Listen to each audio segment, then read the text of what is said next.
एक हिरन की रफ्तार 90 किलोमीटर पर आवर तक होती है और इसके मुकाबले में एक शेर की रफ्तार 55 अराउंड 60 किलोमीटर पर आवर होती है। आसान अल्फाज में कहूँ तो एक हिरन जो है वो 90 की स्पीड से दौड़ लगाने की सलाहियत रखता है और इसके मुकाबले में एक ताकतवर शेर जो है वो 55 ज़्यादा से ज़्यादा 60 की स्पीड से दौड़ लगाने की सलाहियत रखता है। रफ्तार का इतना बड़ा और वाज़ेह फ़र्क होने के बावजूद शिकार के मौके पर अक्सर हिरन शेर का आसानी से शिकार हो जाता है। इसकी वजह क्या है?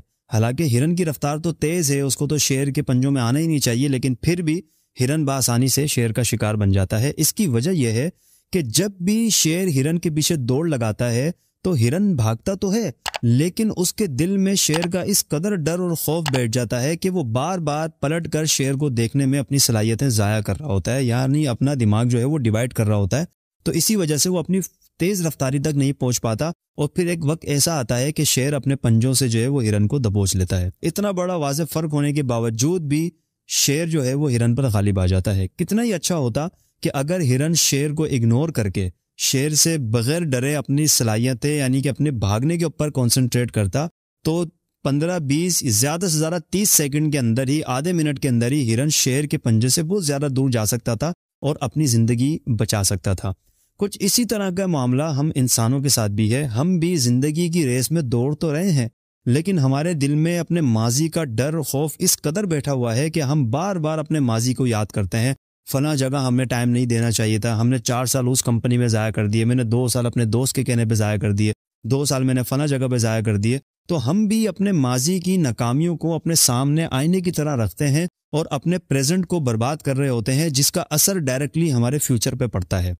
माजी सबक सीखने के लिए होता है। ठीक है, आपने टाइम ज़ाया कर दिया है तो अब आपको अकल आ गई है, तो अपने प्रेजेंट के अंदर अपने माजी को उसी तरीके से इग्नोर करें जिस तरीके से हिरन को शेर को इग्नोर करके आगे भागने में अपनी तवज्जो लगा देनी चाहिए थी, ताकि उसका दिमाग सिर्फ उसके तेज़ रफ्तारी पे कंसंट्रेट करे। तो हमें भी अपने माजी को जो है वो एक डरावना ख्वाब समझ के छोड़ देना चाहिए और फ्यूचर को बेहतर बनाने के लिए प्रेजेंट के ऊपर जो है हमें फोकस करना चाहिए कि हमें अभी क्या करना है। ठीक है, हमने वो 2 साल ज़ाया कर दिए, तो उस 2 साल को डिस्कस करके मजीद में 10 मिनट क्यों ज़ाया करूँ। मैं खुद जो है वो इस माजी का शिकार रहा हूँ। जो दोस्त मुझे देख रहे हैं वो मुझे बहुत अच्छी तरीके से जानते हैं, जो मुझे पर्सनली जानते हैं कि मैं एक 2014 के अंदर मैं बेहतरीन जो है वो वीडियो एडिटिंग कर लेता था और मैं एक ग्राफिक डिज़ाइनिंग का मेरा कोर्स कंप्लीट हो चुका था। तो लेकिन जब मैंने 2017 में मैंने अपना जब यूट्यूब चैनल स्टार्ट किया तो मैं ये सोचता था कि यार 2014 में तो पाकिस्तान में यूट्यूब बैन था, अगर मैं उस वक्त अपना यूट्यूब चैनल बना लेता तो 2017 में आज मैं किसी बड़े मुकाम पर होता। तो अपने माजी की गलतियों को, कोताहियों को, लापरवाही को याद कर करके मैंने 3 साल मजीद और गुजार दिए। 2020 आया तो उसमें मैंने सोचा नहीं, अब मैंने माजी का नहीं सोचना, अब मैंने न्यू कंटेंट पे काम करना है। जो लोग मुझे जानते हैं वो उनको पता होगा कि 2020 में मैंने तकरीबन अपनी 10 से 15 नज़्में तराने जो है वो मैंने अपनी यूट्यूब चैनल पर लगाया।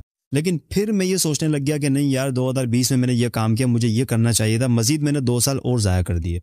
तो अल्हम्दुलिल्लाह अब मैं इस जो है वो माजी की कशमकश से बाहर हूँ और ये आपके सामने नया माशाल्लाह काम है, स्टूडियो है, सारी चीज़ें आप देख रहे हैं।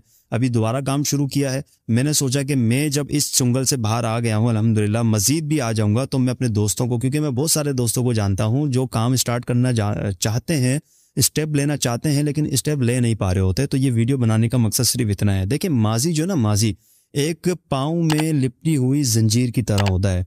बेशक आपकी जंजीर जो है वो किसी खूंटे पे नहीं लगी हुई, ठीक है ना, लेकिन मतलब आपको माजी को याद करने के लिए, माजी के ऊपर मातम करने के लिए कोई आपको मजबूर नहीं कर रहा। बिल्कुल इसी तरह जैसे आपके पाँव में कोई जंजीर घुमा दे, ठीक है, और उस पर ताला लगा के आपको आज़ाद छोड़ दे। जंजीर कहीं बंदी नहीं हुई, लेकिन वो आपके पाँव में आपके पाँव को जगड़ा हुआ उसने। आप चल तो सकते हो, लंगड़ा के, उछल के, कूद के, लड़खड़ा के चल तो सकते हो, लेकिन आप स्टेप नहीं ले पाओगे, आप स्मूथली नहीं चल पाओगे, आप किसी मुकाम पे नहीं पहुंच सकते। बिल्कुल माजी इसी तरह होता है। माजी का पछतावा, माजी का दुख, माजी का खौफ इसी तरह होता है कि आपको वो रोक के नहीं रखता, लेकिन वो आपको जगड़ के रखता है। आप चल तो रहे होते हैं, लेकिन आप स्मूथली नहीं चल पा रहे होते, आप अपनी मंजिल की तरफ ठीक से नहीं पहुंच पा रहे होते। तो अपने माजी को उस जंजीर की तरह समझें और अपने जंजीरों से अपने पाँव को आज़ाद करें। और जब आपके पाँव आज़ाद हों तो अपने प्रेजेंट के ऊपर आप हार्डवर्क करें और अपने फ्यूचर को अपने दिमाग में रखते हुए अल्लाह का नाम लें और अपने माजी से 100% छुटकारा पाएं और आगे की तरफ मूव ऑन अपने आप को करें। तो ये एक छोटा सा पैगाम था। मैं खुद इस कशमकश का शिकार था, मैं अल्हम्दुलिल्लाह इस चीज़ से निकलने की कोशिश कर रहा हूँ तो मैं चाहूँगा मुझे देखने वाले भी जो है वो इस कश्मकश से निकलें। माजी में जो हो गया, आपने दोस्तों के कहने पे वक्त बर्बाद कर दिया, माँ बाप के कहने पे वक्त बर्बाद कर दिया, आपने जो है वो रिश्तेदारों के कहने पे वक्त बर्बाद कर दिया, आपने जो है वो कहीं और कंपनियों में वक्त बर्बाद कर दिया। ठीक है, अब आपको समझ आ गई है ना। अब आप अपने घर में बैठें और अब आप मूव ऑन करें, अपने माजी को डरावना ख्वाब समझ के फुली इग्नोर करें और अपनी 100% सलाहियत जो है वो आने वाले कल के लिए बचा कर रखें। इजाज़त दीजिए, अल्लाह हाफिज़।